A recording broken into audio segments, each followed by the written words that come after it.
Hello বন্ধুরা, শুভ দুপুর। দেখো খুব গরম, ভাবসানি গরম, খুব রোদ, বাপরে বাপরে। তা যাই হোক, আমাদের তো সংসারে কাজ করতেই হবে। রোদ গরম তো বছর বছর ঘুরে আসে। যেমন দুর্গা পূজা এই বছর হলো, আবার এই বছর হবে, আগে বছর হয়েছে, সেরকম বছর বছর আবার গরম তো ঘুরে আসে। তা আমি একটা কথা বলছি, আমি রান্না করছি। আর দেখো, একজন আমাকে কালকে বলছিল তোমার রান্নাগুলা ভালো হয় গো। তো আমি রান্নাগুলো একদম প্লেন করি, কোনো রিচ করি না, আর খুব কম তেল মশলা দিয়ে করি। তো দেখো, এখানে তেল, পাঁচফোড়ন, সর্ষে, কাঁচা লঙ্কা, শুকনো লঙ্কা আমি দিয়ে দিলাম। লঙ্কাটা বেশি খাচ্ছি না গরমের জন্যে, কেন গরম তো একেই গরম, বেশি ঝাল তরকারি খেলে কিন্তু শরীরে ক্ষতি করবে। আর এখানে আছে আমার কুমড়ো, আলু, পুঁই ডাঁটা, মূলো, একদম ধুয়ে মুছে ফ্রেশ করে রেখে দিয়েছে, জল ঝরিয়ে একদম। এটা আমি দিয়ে দেবো। দেখো, এই দেখো, সব দিয়ে দিলাম।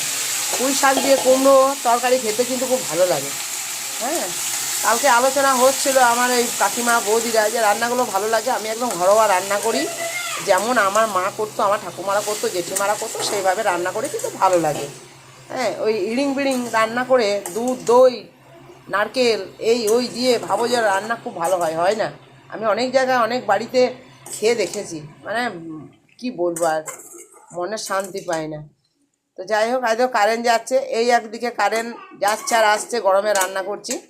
তো যাই হোক, একটা কথা বলি, তো এই যে মেয়ে ছেলে ঘরে থাকে, বলে যে মেয়েদের কত কষ্ট, এই রোদ গরমে রান্না করতে হয়, তারপর আবার বেটা ছেলেরা খায়।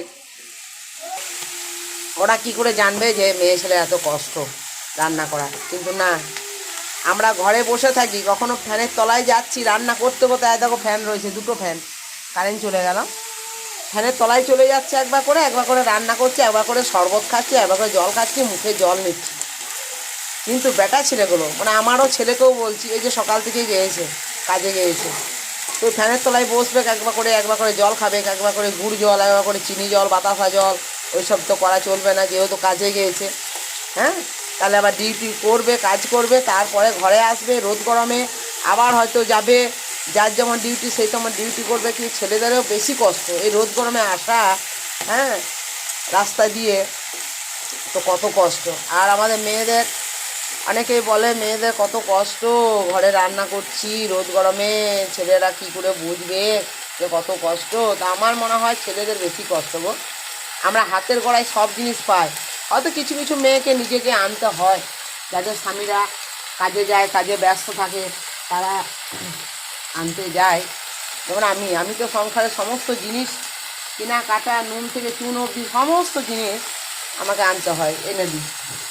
আবার রান্নাও করতে হয়। তো যাই হোক, আমাদের কষ্টটা, মেয়েদের কষ্টটা আমরা সহ্য করে নিই, আর বেটা ছেলেদের কষ্টটা ওরা সহ্য করতে পারে না। এত রোদ গরম আসে, আসার পর হয়তো এক গ্লাস জল খাবে, এক গ্লাস শরবত খাবে। তো কালকে একজনের সাথে কথা হয়েছিল আমার, অন্য পাড়াতে বেড়াতে গিয়েছিলাম, তো বলছিল তোমার রান্নাগুলো দেখি খুব ভালো হয়, আর একটা হলুদ দিতে হবে। এই হলুদগুলো ভালো হলুদ, তবুও কিন্তু ভালো হলুদ বলে আবার বেশি রং হচ্ছে না, সব ডুপ্লিকেট। আর দেখো, এই তরকারিতে আমি আদা দিলাম না বা কোনো জিরে বাটাও দিইনি, কারণ আমি একটা ঘরেই মশলা করেছি। ওখানে আমার আদা, জিরে, মৌরি, হ্যাঁ, সব কালো জিরে, জোয়ান, তেজপাতা সব কিছু দেওয়া আছে। এই মশলাটাকে একটু একটু করে দিয়ে মশলাটা করেছি। একটু ঢাকা দিয়ে দিই, একটু নাড়াচাড়া করতে করতে। হ্যাঁ দেখো, আমি ঢাকা দিয়ে দিয়েছিলাম, গ্যাসটা একটু কমিয়ে দিই, কারণ কুমড়োর তরকারি না একটু হালকা হালকা আঁচেই ভালো হয়। তো দেখো, ঢাকা দিয়ে দিয়েছিলাম। দেখো, আমি কিন্তু জল তো দিইনি। আর দেখো, জল বেরোলো, কুমড়োর থেকে জলটা বেরোলো, ঠিক আছে। কিন্তু কুমড়ো তরকারিতে অনেকেই জল দেয় না, বা আমরাও দিই না। যদি শুধু কুমড়ো আলু হয় তাহলে কিন্তু জল দেওয়া যাবে না, যেহেতু পুঁইয়ের ডাঁটাগুলো আছে বা মূলো আছে, সেই জন্যে একটু জল দেবো, নাড়াচাড়া করে মশলা দিয়ে দেবো। দেখো, একটা মশলা আমি করেছি, সেদিন আমি ভিডিও করে দেখিয়েছি। এই মশলাটা কিন্তু খুব ভালো, সব রকমই দেওয়া আছে। এই দেখো, চামচটা খুব ছোটো, সেই জন্যে আমি 2 চামচ মশলা দিলাম। এই দেখো, চামচটা খুব ছোট, আমি সব মশলাতে আমি ছোট ছোট করে চামচ রেখে দিয়েছি, কারণ মশলা দিলে আমরা 2 চামচ 3 চামচ করে দিই, তো ওই 3 চামচের 1টা চামচ হবে, এই জন্য তাহলে এখন আমি রেখে দিলাম। সাবান দিয়ে কাচতে হবে, তো একটু বালতিতে চুবন আছে সেইগুলোয় চুব। আর গরমের দিনে গামছাগুলো কি ময়লা হচ্ছে গো, ঘাম মুছছে সবাই ঘাড়ে পিঠে মুখে, হ্যাঁ ঘাম মুছা পা মুছা, আর তত ময়লা, গরমে গামছাগুলো আর কাচা হচ্ছে না, সময় হচ্ছে না। দেখো এইভাবে নাড়ছি, আর করব কি, কারেন্ট এলো।